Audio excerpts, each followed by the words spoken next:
आपरी दशा आपने सूझे, मूरख होए जो दूजा ने बूझे।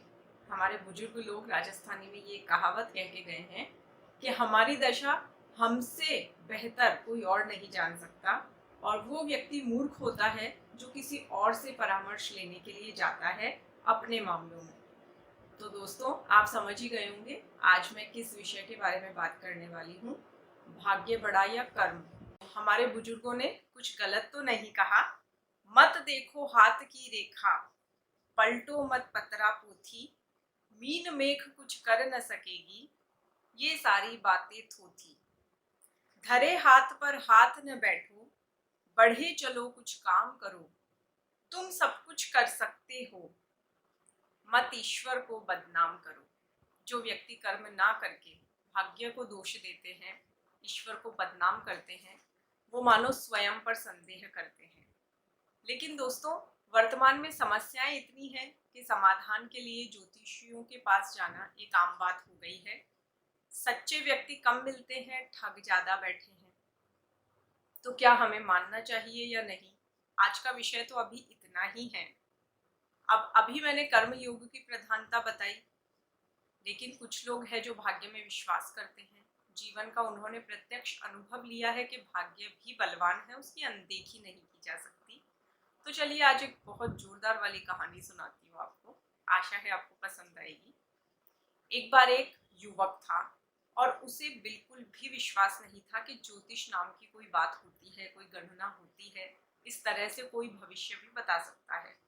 तो एक बहुत सिद्ध पहुंचे हुए गुरुजी थे, वो उनके पास पहुंचा और उसने जाकर जब अपना भाग्य पूछा तो महाशय ने, जो गुरुजी थे, उन्होंने कहा कि अगले 3 दिन तुम्हारे लिए इतने शुभ हैं कि अगर मिट्टी को हाथ लगाओगे तो वो भी सोना बन जाएगी। तो जो चाहे वो तुम कर सकते हो, तुम 3 दिन तक अपना भाग्य परखना। वो व्यक्ति गुरुजी को झूठा ठहराना चाहता था, झूठा सिद्ध करना चाहता था, इसलिए सीधे राजमहल में गया। राजा के दरबार में बिना अनुमति के जाकर सीढ़ियां चढ़ी और राजा जी का मुकुट हटाकर नीचे गिरा दिया। सिपाही उसकी तरफ लपके तो वो जैसे ही उसे पकड़ने लगे तभी उनकी दृष्टि एक बिच्छू पर गई। बड़ा जहरीला जहरीला बिच्छू था जो मुकुट से निकल रहा था। कि अरे, युवक कितना समझदार है, इसे कैसे आभास हुआ कि राजा जी पर इतना बड़ा संकट है। कहाँ सजा मिलने वाली थी और कहाँ इनाम मिला। अगले दिन उसने कहा, अरे ये परीक्षण तो सफल नहीं हुआ और मुझे उन ज्योतिषी महाशय को, महोदय को गलत ठहराना है। तो चलो आज फिर से चला जाए। फिर से राजमहल में गया, बिना अनुमति राज दरबार में प्रविष्ट हुआ। आज जाकर उसने राजा जी की कमर पर एक जोर से प्रहार किया अपने पांव से। तो सभी दरबारी दौड़े, सिपाही दौड़े, और ये क्या, राजा जी ने सभी को रोक दिया कि नहीं नहीं, इसे कुछ मत कहो। अभी अभी जो वर्षों पुराना मेरा कमर का दर्द था, मुझे न जाने क्यों गायब हुआ प्रतीत हो रहा है। देखो, मैं सीधे खड़ा हूँ, चल पा रहा हूँ। जो काम बड़े बड़े राजवैद्य नहीं कर पाए वो इस युवक ने कर दिया। तो फिर से इनाम लेकर आया। तीसरे दिन उसने कहा, ये दोनों तो कोई संयोग थे, इत्तेफाक था, चांस हैपनिंग थी। आज मैं गलत गलत साबित करके रहूंगा। वो फिर से गया और उसने इस बार सीधे राजा जी को पकड़ा और सिंहासन से नीचे उतार दिया। सभी ने कहा, आज तो बड़ा उद्दंड हो गया है। 2 दिन इसने राजा जी का कुछ हित क्या कर दिया, अपने आप को न जाने क्या समझने लगा। लेकिन तभी सिपाहियों ने देखा कि सिंहासन पर एक बड़ा काला भुजंग, जहरीला, फिर से इनाम लेकर आ गया। फिर से गुरुजी के पास गया और कहा, अब मुझे थोड़ा थोड़ा विश्वास होने लगा है कि ज्योतिष कुछ होता है, अब बताइए आगे क्या। तो कहा, अगले 3 दिन तुम पर इतने भारी हैं, काल तुम्हारे सिर पर मंडरा रहा है, सावधान रहना। अगर ये 3 दिन गुजर गए तो तुम्हें कुछ नहीं होगा, और अगर कोई विपत्ति की घोर घड़ी आ जाए तो मुझे जरूर बुलवा लेना। अगर संभव हुआ तो मैं तुम्हारी सहायता करूंगा। 3 दिन बीतने को थे, तभी सुबह सुबह वो छत पर घूम रहा था और एक चील आई और एक बहुत महंगा सुंदर हार उसकी छत पर गिरा गई। पीछे सिपाही दौड़ते हुए आए और वहां जब उन्होंने हार देखा तो कहा, अरे हमें आभास नहीं था, तुम उद्दंड तो हो लेकिन राजा जी के कृपा पात्र बने और आज तो तुमने उद्दंडता की सारी हदें पार कर दी। राजकुमारी जी का हार चुरा लाए, राजा के समक्ष उसे पेश किया।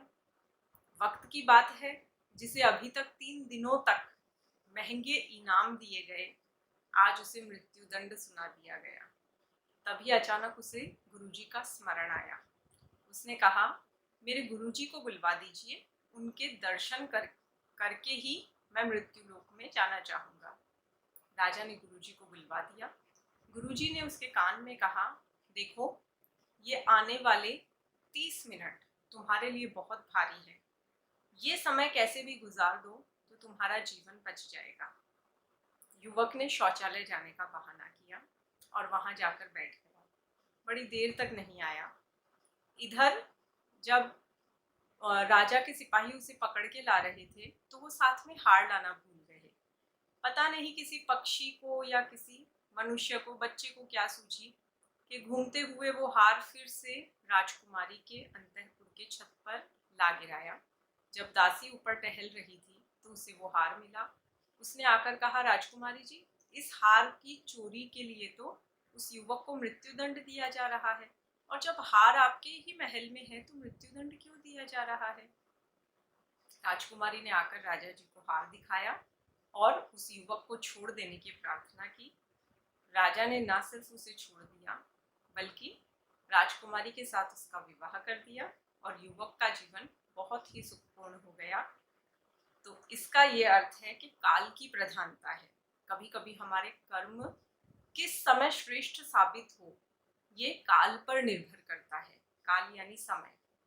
तो समय के अनुसार जब उचित गणना की जाए तो वो ज्योतिष है।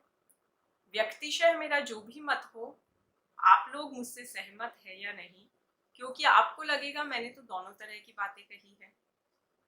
तो मैं अपना मत किसी और दिन प्रकट करूंगी।